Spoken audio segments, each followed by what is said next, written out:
राज चलते चलते हॉस्टल वापस आ गया। थोड़ी देर दोस्तों के साथ बातें करने के बाद राज खाना खाने चला गया। खाना खाते हुए राज के दिमाग में बस एक ही बात चल रही थी।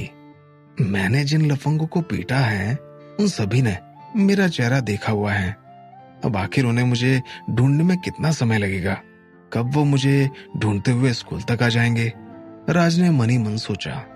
राज के ऐसा सोचने के पीछे एक ही वजह थी कि वो शुरुआती बुद्ध फिस्ट टेक्निक की अपनी प्रैक्टिस को जारी रखना चाहता था। असली लड़ाई की मदद से ही राज शुरुआती बुद्ध फिस्ट टेक्निक पर पूरी तरह से महारत हासिल कर सकता था। बस इसीलिए ही वो लड़ने के लिए बेताब था। हालांकि एक जादूगर के तौर पर आम इंसानों से लड़ना ठीक नहीं था, लेकिन अभी के लिए राज के पास कोई भी चुनौती देने लायक नहीं था। ऐसे में खुद को और ताकतवर बनाने के अलावा राज के पास कोई चारा नहीं था। अगर वो और ताकतवर हो जाता है तब ही वो किसी अच्छे से साथी को ढूंढकर अपनी शुरुआती बुद्ध फिस्ट टेक्निक की प्रैक्टिस कर सकता था। खाना खाने के बाद राज शल्य के घर की तरफ वापस चल पड़ा। वो आज एक बार फिर से शल्य की थकान मिटाने वाली दवाई बनाने में मदद करने वाला था।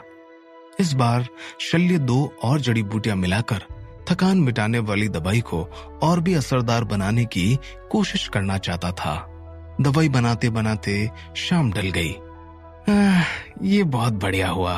आजकल मेरे दिमाग के तार बिल्कुल सही तरीके से खिंचे हुए चल रहे हैं। अगर ऐसा ही चलता रहा तो अगले 2 दिनों के भीतर ही मैं नए ढंग से दवाई बनाने में कामयाब हो जाऊंगा। शल्य ने गहरी सांस लेकर कहा। इसके बाद उसने राज को थकान मिटाने वाली दवाई और बदबू बम दे दिया। शुक्रिया सीनियर, राज ने दोनों कीमती चीजों को लेते हुए कहा। इसके बाद वो एक कुर्सी से टिक गया ताकि उसे थोड़ी राहत महसूस हो सके।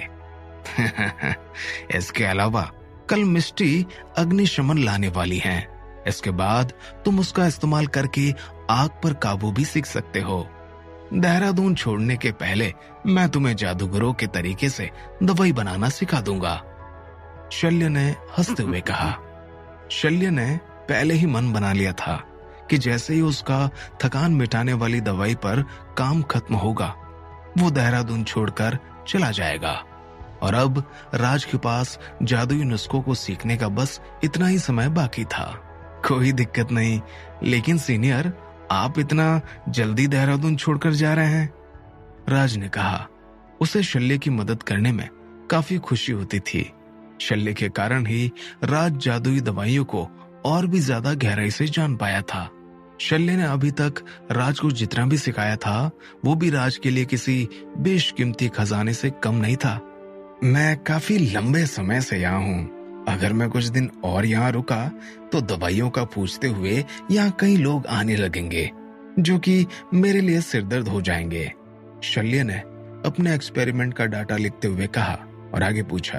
अच्छा मुझे ये बताओ कि पिछले 2 दिनों में तुम्हें जादू करने में कोई दिक्कत आई क्या? नहीं, जादूगरी का काम बहुत ही बढ़िया चल रहा है, राज ने सिर हिलाकर कहा। अभी वो 100 दिनों के आधार बनाने के काम में लगा हुआ था, इसीलिए ऐसी कोई खास परेशानी उसके सामने नहीं आने वाली थी। फिर बढ़िया है। मेरी अभी भी तुम्हें वही सलाह रहेगी कि अगर तुम कभी भी किसी परेशानी में फंस जाओ तो ग्रुप के सीनियर से तुरंत मदद मांग लेना। अंधों की तरह धुएं में लाठी मत चलाना। अगर कोई बड़ी समस्या आ गई तो तुम्हारा जादूगरी का सफर तुरंत खत्म भी हो सकता है, शल्य ने शांति से कहा। हाँ, ये बात मुझे अच्छी तरह से याद है। मुझे अभी अभी एक बात याद आई जो मुझे आपसे पूछनी थी। जब कोई सन्यासी आत्मा पवित्र करता है तो इससे उन्हें भी कोई फायदा होता है? राज ने गोरे सन्यासी की बात याद करते हुए पूछा। राज ने उस दौरान देखा था कि आत्मा पवित्र करते हुए गोरे सन्यासी को कोई खास फायदा नहीं हो रहा था, बल्कि इससे अच्छा अगर वो वहां से भाग खड़ा होता तो शायद उसके लिए ज्यादा बेहतर होता। अब तुमने ये मुद्दा छेड़ ही दिया है तो मुझे कुछ जानी पहचानी बातें ध्यान आ रही हैं। जब भी कोई सन्यासी आत्मा को पवित्र कर देता है तो उसके कुछ कर्म अच्छे हो जाते हैं और इससे उनके शरीर को मजबूती मिलती है। हालांकि इससे दूसरे लेवल या उससे ऊपर के लेवल के जादूगरों पर कोई असर नहीं होता। लेकिन तुमने ऐसा सवाल क्यों पूछा? क्या तुम सन्यासी बनने का सोच रहे हो? आजकल दुनिया मिलजुल कर रहने में भरोसा रख रही है और उन्हें अपने वजूद के मायने समझ आने लगे हैं। अगर तुम्हें भी ऐसा ही लगता है तो सन्यासी बनना काफी अच्छा चुनाव होगा, शल्य ने मुस्कुराते हुए कहा। सीनियर, मजाक मत कीजिए। अभी तो मुझे अपने लिए एक गर्लफ्रेंड ढूंढनी है। सन्यासी बनकर मैं क्या करूंगा? मुझे अभी से सभी चीजें नहीं छोड़नी। अभी तो मेरे एंजॉय करने के दिन हैं। ये जिंदगी मजे लेने के लिए ही बनी है और सबके मजे करने के अपने अपने तरीके होते हैं। हो सकता है कि सन्यासियों को अपना काम करने में मजा आता हो, लेकिन मैं उनमें से नहीं हूँ। मैं दूसरी तरह से मजा करना चाहता हूँ। मैंने ये इसीलिए पूछा क्योंकि मैं जानना चाहता था कि बिना सन्यासी बने भी आत्मा पवित्र करने का कोई तरीका होता है क्या? मैं भी क्या अपना शरीर ताकतवर बना सकता हूँ? राज ने हाथ हिलाते हुए कहा। हाँ, हो सकता है। हालांकि मैं बस दवाइयां बनाने में माहिर हूँ। मुझे इंद्रियों के बारे में ज्यादा ज्ञान नहीं है। अगर तुम्हारे पास समय हो तो तुम ग्रुप में जाकर पूछ सकते हो। हमारी महारथियों में किसी न किसी के पास आत्मा पवित्र करने की कोई ना कोई टेक्निक जरूर होगी, शल्य ने हंसते हुए कहा। शल्य शुरू से ही दवाई बनाना चुन चुका था। इसी कारण अपनी जवानी के दिनों से ही उसको कभी भी किसी भी दवाई की कमी नहीं रही। जब वो आधार बनाने का काम कर रहा था तो उसे रक्त और कुंडलिनी की कभी न खत्म होने वाली गोलियां दी गई थी। बस इसीलिए ही उसने कभी भी आत्मा पवित्र करने जैसी टेक्निक सीखने के बारे में सोचा तक नहीं। शल्य की बात सुनने के बाद राज ने कुछ भी जवाब नहीं दिया। उसने बस शांति से सिर हिला दिया। वो इस मामले में कोई भी जल्दबाजी नहीं करना चाहता था। हाँ सीनियर, एक बात और। जब मैंने कलंदर को मारा मुझे वहां एक गोरा सन्यासी मिला था, राज ने कहा और पूरी वारदात के बारे में शॉर्ट में बता दिया। मुझे भी उसकी थोड़ी परवाह हो रही है। मुझे लगा था कि उसके पास सबवे में कलंदर की लाश गलाने का कोई ना कोई तरीका जरूर होगा। मैंने कभी नहीं सोचा था कि वो पुलिस के सामने सब कुछ कबूल कर लेगा, राज ने आगे कहा और हंसने और रोने के बीच के किसी एक्सप्रेशन पर अटक गया। यह तो बड़ा ही मजेदार आदमी समझ आ रहा है, शल्य ने हंसते हुए कहा। फिर थोड़ी देर सोचने के बाद शल्य ने आगे कहा, लेकिन मुझे नहीं लगता कि तुम्हें इसके बारे में ज्यादा सोचना चाहिए। अगर उसने कोई जवाबदारी ली है तो उसके पास बचकर निकलने का कोई ना कोई तरीका भी होगा। अब दुनिया बहुत आगे बढ़ चुकी है और जादूगरों ने भी इस दुनिया से समझौता कर लिया है। शायद वो गोरा सन्यासी जल्द ही आजाद हो जाएगा। शल्य की बात सुनकर राज की चिंता थोड़ी कम हो गई। उसे उम्मीद थी कि गोरा सन्यासी जिस भी हालत में होगा ठीक होगा। अब गोरे सन्यासी की छवि राज के दिमाग में धीरे धीरे गायब होने लगी थी और राज के चेहरे पर एक लंबी मुस्कान लौट आई थी। इसके बाद शल्य फिर से अपने नोट्स लिखने लगा। ऐसे में राज ने एक किनारा ढूंढकर शुरुआती बुद्धिस्ट टेक्निक और असली सेल्फ मेडिटेशन स्क्रिप्चर पर काम कर लिया। स्कूल लौटकर उसे एक शांत जगह की तलाश भी करनी थी, क्योंकि उसे अभी भी पकड़े जाने का डर था। शल्य के घर पर प्रैक्टिस करते हुए राज एकदम निश्चिंत था। एक बार पूरी प्रैक्टिस करने के बाद राज ने गहरी सांस ली। उसे काफी हल्कापन महसूस हो रहा था। अब तक शल्य भी अपने काम से फुर्सत हो चुका था। ये बहुत अच्छा है। तुम रक्त और कुंडलिनी की ताकत को बहुत अच्छे से संभालना सीख गए हो। अब तुम्हारे आधार बनाने के काम में ज्यादा समय नहीं लगेगा, शल्य ने सिर हिलाकर कहा। राज ने हल्की हंसी हंसते हुए कहा। बाद में खाली समय का फायदा उठाते हुए शल्य ने राज को जादूगरी के कुछ गुर और सिखाए और उसे जादूगरी के सफर में किन बातों का ध्यान रखना था ये भी बताया। बात करते करते अचानक ही राज के दिमाग में एक सवाल आ गया। सीनियर, मैं काफी लंबे समय से आपसे एक बात पूछना चाहता था, राज ने पूछा। बताओ क्या हुआ, शल्य ने कहा। आप सभी सीनियर बात करने के लिए इस तरह की डिवाइस का इस्तेमाल क्यों करते हैं? आप लोग तो जादू के जरिए भी आपस में बात कर सकते हैं। आपके पास दूर तक बात करने की कोई ना कोई टेक्निक तो जरूर होगी, है ना? आपको नहीं लगता कि ऐसा करना डिवाइस इस्तेमाल करने से भी ज्यादा सही और सुरक्षित है? राज ने पूछा। राज जानता था कि अगर जादूगरों ने डिवाइस की जगह कोई दूसरा जादुई तरीका चुना होता तो वो खुद भी जादुई दुनिया से रूबरू नहीं हो पाता। क्या इस बारे में वाकई सोचा जाना चाहिए? हम लोग डिवाइस का इस्तेमाल इसीलिए करते हैं क्योंकि ये आसान और बेहतर है। आज की दुनिया में कोई भी ऐसी चीजों के इस्तेमाल की जगह दूर तक बात करने की टेक्निक का इस्तेमाल क्यों करेगा? और जरूरी नहीं कि सभी से ये टेक्निक आती भी हो, लेकिन हम सभी को डिवाइस जरूर दे सकते हैं। तुम खुद ही को देखो, जैसे तुम्हारे फोन में तमाम तरह की ऐप हैं जिनमें तुम बात कर सकते हो, वीडियो कॉल कर सकते हो, ठीक ऐसा ही हमारे डिवाइस में भी है। बस ये आम फोन से थोड़ा बेहतर है। इससे हम जादूगरों को बहुत आसानी महसूस होती है। हमारी डिवाइस में तो गेम भी हैं। इसके अलावा दूर तक बात करने की टेक्निक में दूरी एक बहुत बड़ा कारण सामने आती है। अगर एक बार में बहुत ज्यादा लोग इस टेक्निक का इस्तेमाल करेंगे तो किसी की बात किसी तक पहुंचने का भी डर होता है। अब तुम ही बताओ, इन दोनों में से तुम क्या चुनते? शल्य ने कहा। राज ने कोई जवाब नहीं दिया। असल में उसके पास कोई जवाब था ही नहीं। अच्छा चलो, मैं तुम्हें काफी अच्छे उदाहरण से समझाता हूँ। पहले काफी बड़े बड़े फोन चलते थे, लेकिन अब स्मार्टफोन आ गए। दोनों ही बात करने के काम आने वाली चीजें हैं। अगर मैं तुमसे चुनने को कहूँ तो तुम बड़ा फोन रखना चाहोगे या छोटा सा स्मार्टफोन? अगर तुम बड़ा फोन चुनते हो तो मैं यही कहूंगा कि तुम शायद बोर होने वाले हो। शल्य ने पूछा। मैं आपकी बात समझ गया सीनियर, राज ने शल्य के सवालों से बचते हुए कहा। अब ये मुद्दा उठा ही है तो मैं तुम्हें बता दूं कि खेत वाले गेम में तुम्हें घर जाकर अपने खेत को अपग्रेड करना है। फल पैदा होने में काफी समय लगता है, तो तुम्हें समय रहते सब काम कर लेना चाहिए। अगर तुम्हारे पास वक्त हो तो तुम गाड़ी चलाना भी जल्दी ही सीख सकते हो। तुम्हारे पास भले ही काफी रक्त और कुंडलिनी की गोलियां हैं, लेकिन शायद इतनी काफी नहीं होगी। इसलिए तुम्हें लम्बकर्ण की बात मानकर चलना चाहिए। यही इस दुनिया का कड़वा सच है। शल्य ने अपनी नोटबुक बंद करते हुए कहा।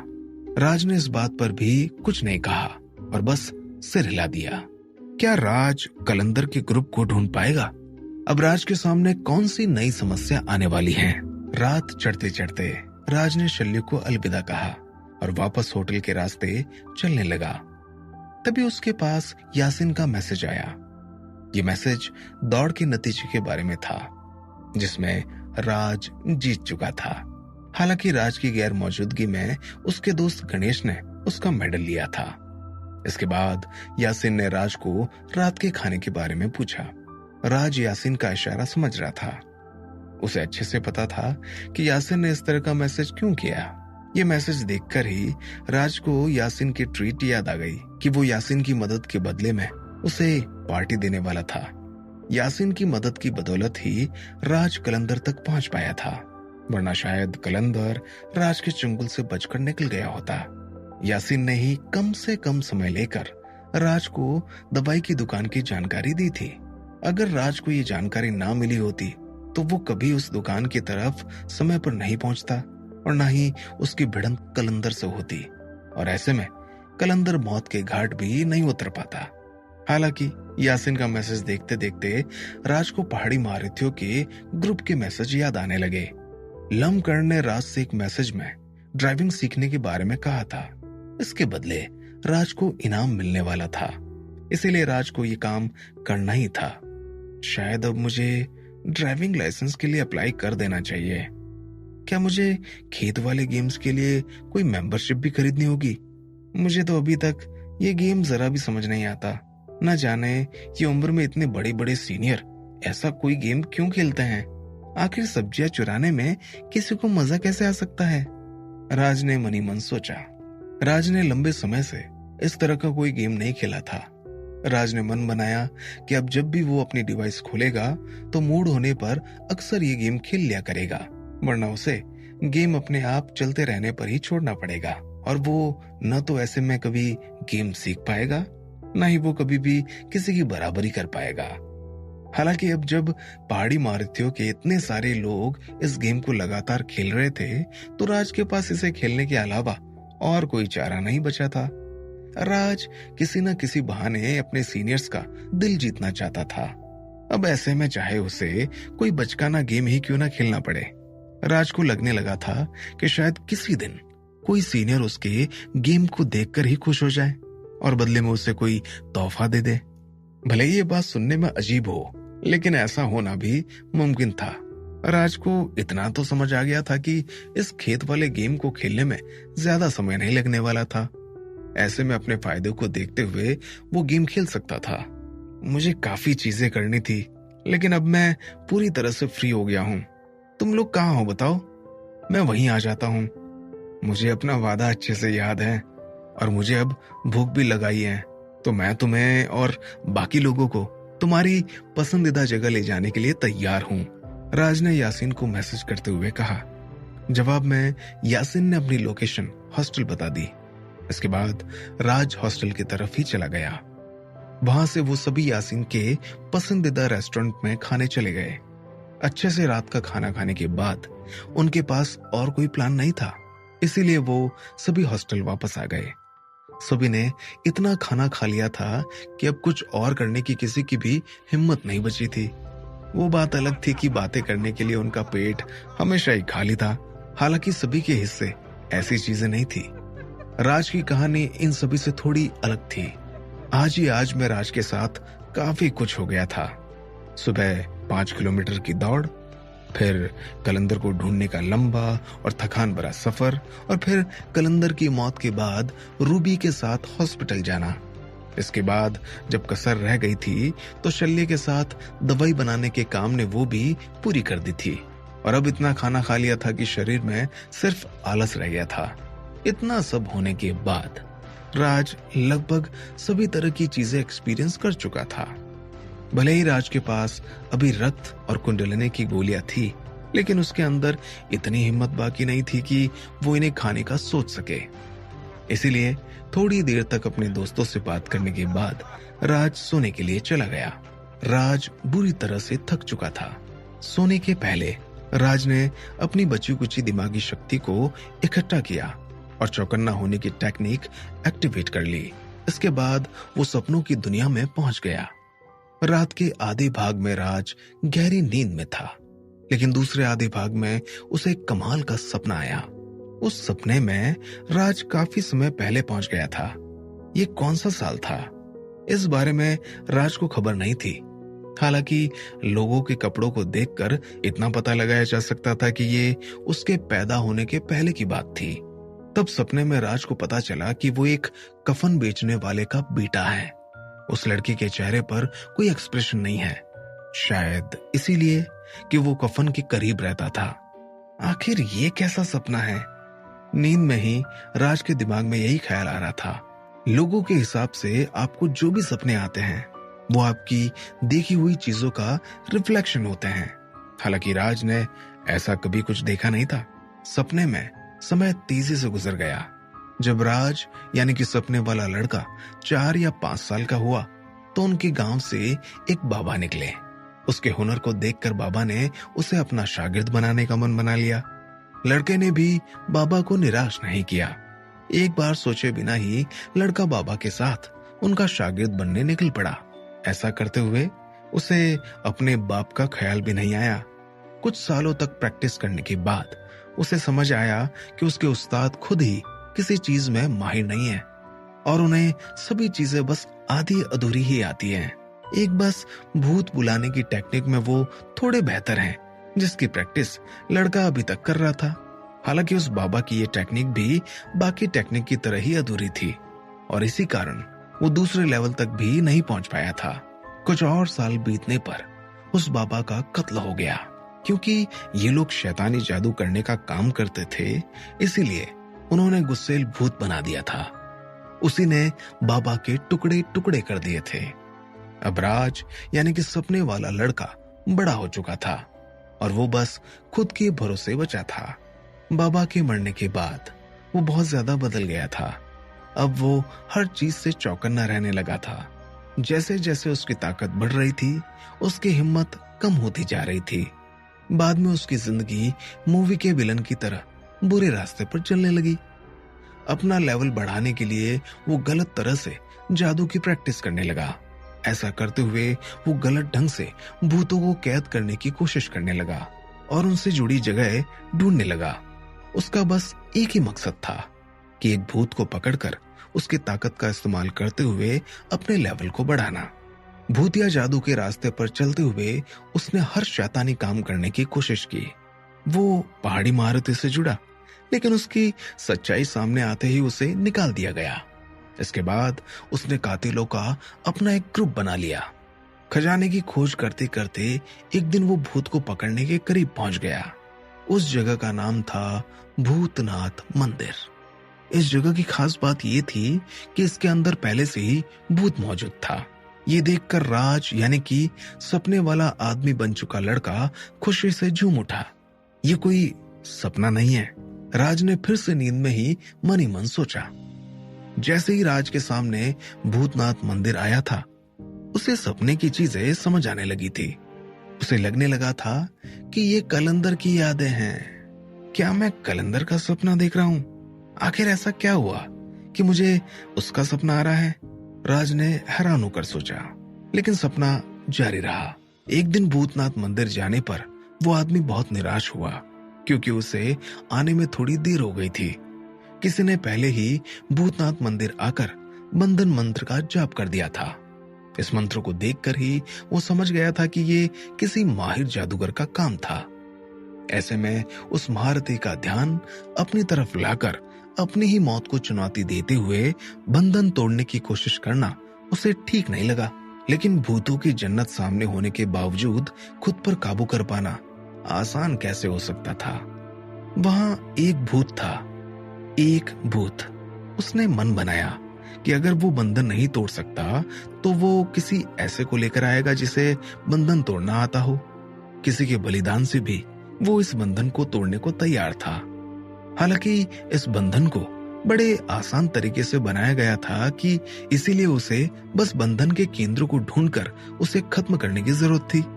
किसी की मदद से इस बंधन को खत्म करके उस महारथी के पूरे किए कराए पर आसानी से पानी फेरा जा सकता था।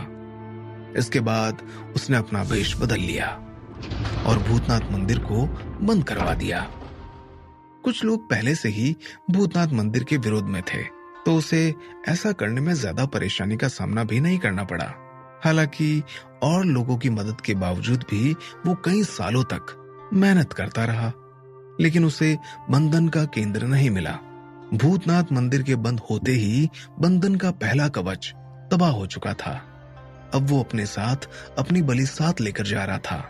अंदर जाते ही भूत ने उस बलि को खा लिया। उसकी आत्मा सूख ली गई। आत्मा सूखी जाने के बाद भी वो बलि मरी नहीं और उस आदमी ने उसे वापस घर जाने को कह दिया। कुछ दिन बाद बलि की मौत हो गई। भूत ने बलि मिल जाने के बाद भी अपनी जगह नहीं छोड़ी और वहीं बरकरार बना रहा। ये देखकर उसे बहुत खुशी होने लगी। भले ही उसने भूत के चारों तरफ बैरियर बनाने की सोची थी कि उसको बनाने का खर्च बहुत ज्यादा होने के कारण वो चाहता था कि ये काम अपने आप ही हो जाए, जो कि होने भी लगा था। हालांकि बाद में बैरियर बनाने के बाद भी उसे खुशी हुई, क्योंकि भूत ने एक बार भी बैरियर तोड़ने की कोशिश नहीं की। भले ही अब तक महारथी की बंदिश खत्म हो चुकी थी, लेकिन उस आदमी को भूत पकड़ने की अब कोई जल्दी नहीं थी। अभी उसे बस एक ही चिंता थी कि वो महारथी जरूर वापस लौट कर आएगा। दूसरी उसे ये भी चिंता थी कि भूत अभी तक तैयार नहीं था। उसे अभी भूतनाथ मंदिर में रहकर और ताकतवर होने की जरूरत थी। इसके बाद भूतनाथ मंदिर के आसपास भटकने वाले सभी आम लोगों की आत्माएं ये भूत सोखने लगा।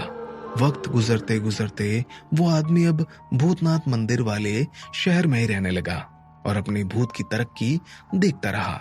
सपने के इस हिस्से तक आते आते राज पूरी तरह से सवालों से भर गया था। अगर बंदिश खत्म हो गई थी तो कलंदर ने भूत को वहां से ताकतवर होने के बाद भी निकाला क्यों नहीं? राज ने नींद में ही सोचा। बाद में आखिर क्या हुआ? क्या कलंदर वाकई भूत के तौर पर राज के अंदर घुस चुका है।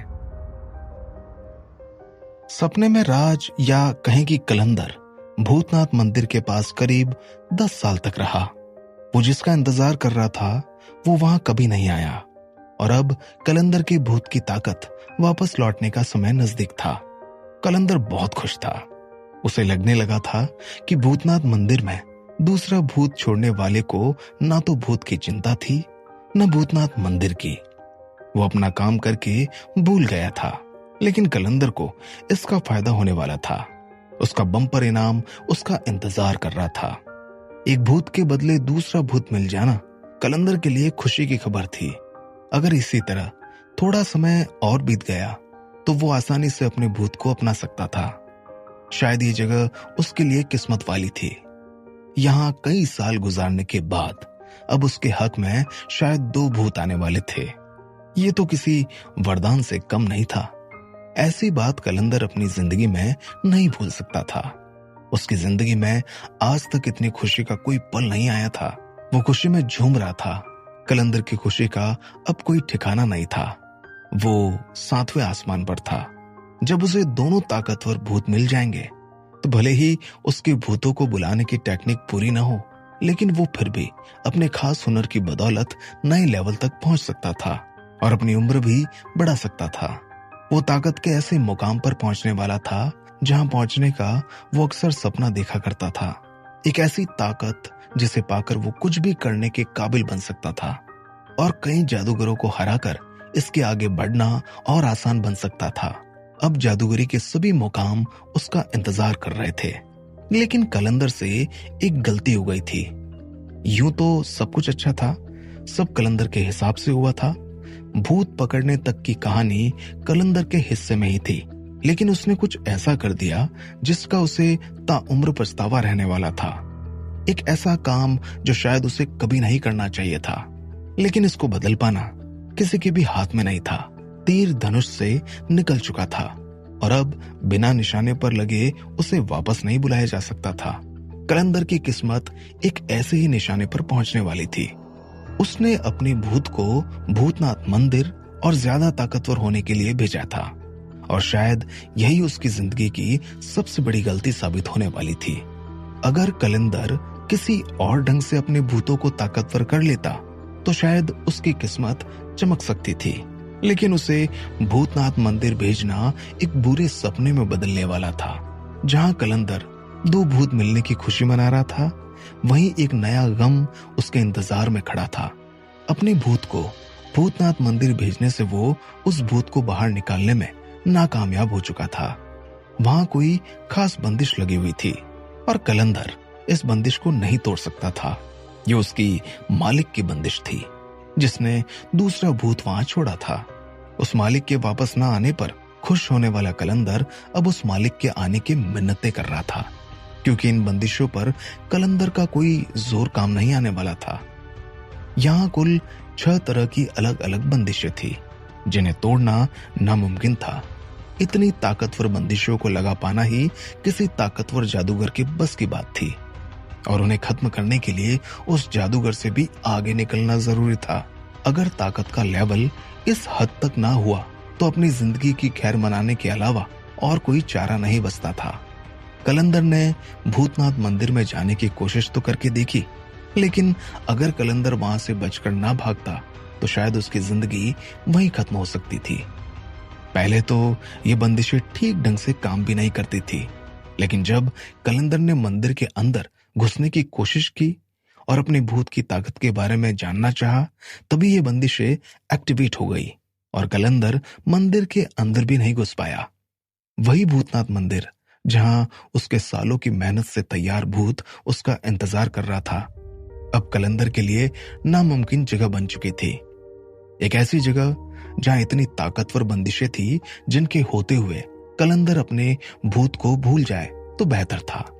अपने सालों की मेहनत को यूं ही बर्बाद हो जाने दे, तभी उसकी जिंदगी बरकरार रह सकती थी। असल में ये बंदिशें पुराने ढंग की बंदिशों की तरह नहीं थी। ये काफी आगे की सोच के साथ बनाई गई थी। एक ऐसी सोच जो अगले कई सालों तक अपनी ताकत को बरकरार रखने की काबिल थी। इन बंदिशों में अलग अलग तरह की काबिलियत मौजूद थी। इसमें हमला करने की काबिलियत थी, यहाँ तक कि इनमें से एक बंदिश में खून पहचानने की ताकत भी थी, जिसके हिसाब से अगर जिसने भी ये बंदिश लगाई है वो या उसके परिवार का कोई व्यक्ति आकर इन बंदिशों को ना हटाए तो ये हमेशा ऐसे ही एक्टिवेट रहेगी। और ये एक ऐसा कड़वा सच था जिसे ना चाहते हुए भी कलंदर को कबूल करना ही था, क्योंकि ऐसी बंदिशों का मुकाबला करना उसके जैसे किसी भी जादूगर के बस की बात नहीं थी। इसमें कोई शक नहीं था कि जैसे ही कलंदर ने इन बंदिशों को एक्टिवेट किया, भूतनाथ मंदिर में मौजूद भूत वहीं कैद होकर रह गए, क्योंकि अब उनकी भी वहां से निकलने की कोई उम्मीद नहीं थी। अब जब भूत बाहर नहीं आ सकते थे और कलंदर अंदर नहीं जा सकता था, तो ये कहानी भी यही खत्म होने की कगार पर थी, क्योंकि अब इसमें कुछ भी बाकी नहीं था। कलंदर को अपनी जिंदगी का सबसे बड़ा सबक मिल चुका था।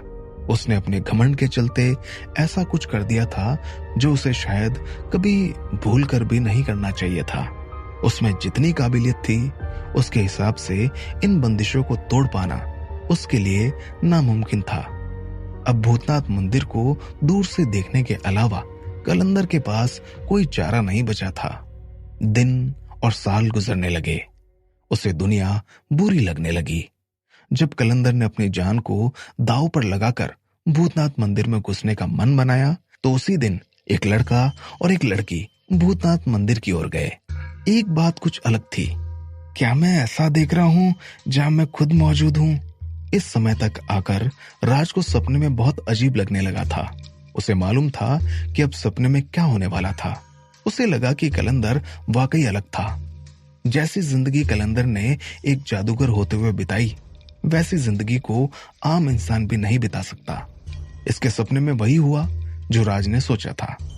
वो लड़का और लड़की भूतों को भूतनाथ मंदिर से निकाल कर ले गए और कलंदर पंखुड़ी की ताकत देखकर कांप गया।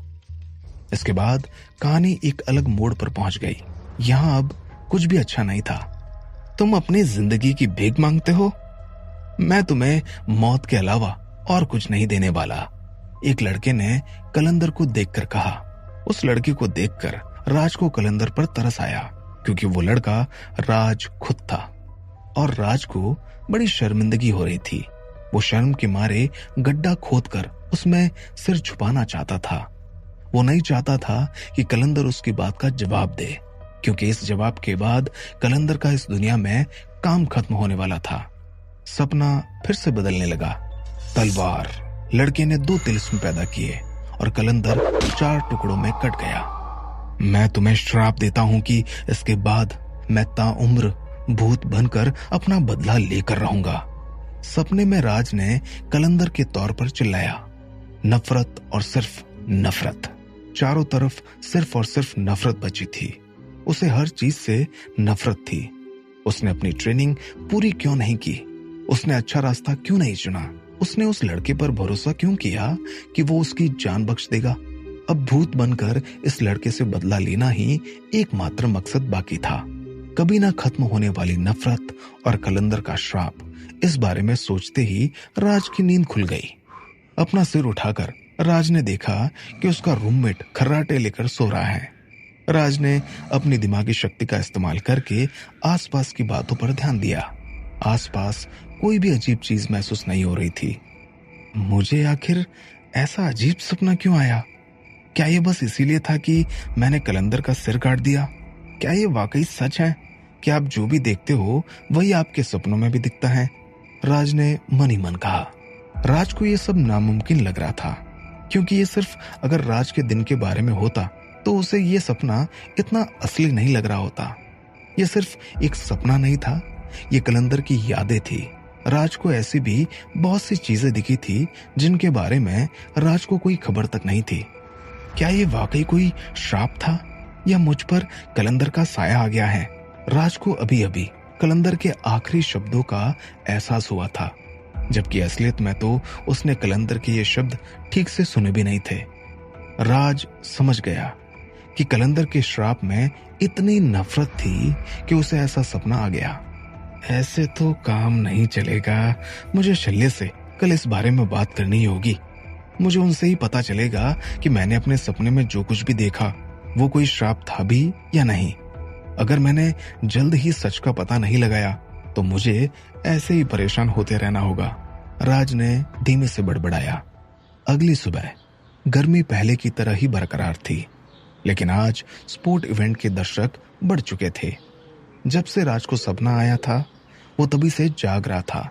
सूरज निकलते ही सबसे पहले वो शल्य के पास जाने वाला था, लेकिन उसके पहले ही राज के पास शल्य का मैसेज आ चुका था जिसमें फकीर का पता लिखा हुआ था और राज को समय मिलने पर इस पते पर उड़ती तलवार भेजने को कहा था। इसके अलावा शल्य ने यह भी बताया था कि उसे किसी जरूरी काम से जाना पड़ रहा है, वो वापस नहीं आएगा। राज ने बस ठीक है लिखकर इसका जवाब दे दिया था। राज समझ चुका था कि अब उसका और उड़ती तलवार का साथ यही खत्म हो गया था और अब उसे इसे वापस भेज देना चाहिए। इसके साथ ही राज ने उस कुरियर वाले को फोन करके पार्सल ले जाने को कह दिया। राज को उम्मीद थी कि वो अपना बचा हुआ सारा समय सिर्फ जादू के साथ बिताएगा और जल्द से जल्द रक्त और कुंडलिनी की गोली का असर दिखेगा, मगर आज उसके साथी स्पोर्ट इवेंट में उतरने वाले थे और अच्छा दोस्त होने के नाते उनका हौसला बढ़ाना राज का कर्तव्य था। अभी यासीन का कंपटीशन शुरू होने में आधे घंटे का समय है। उसने 100 मीटर की दौड़ में हिस्सा लिया है, रोहन ने जलन भरे भाव में कहा। असल में रोहन भी इसी तरह के कम मेहनत वाले किसी कंपटीशन में भाग लेना चाहता था, लेकिन उसके दिल के अरमा आंसुओं में बह चुके थे।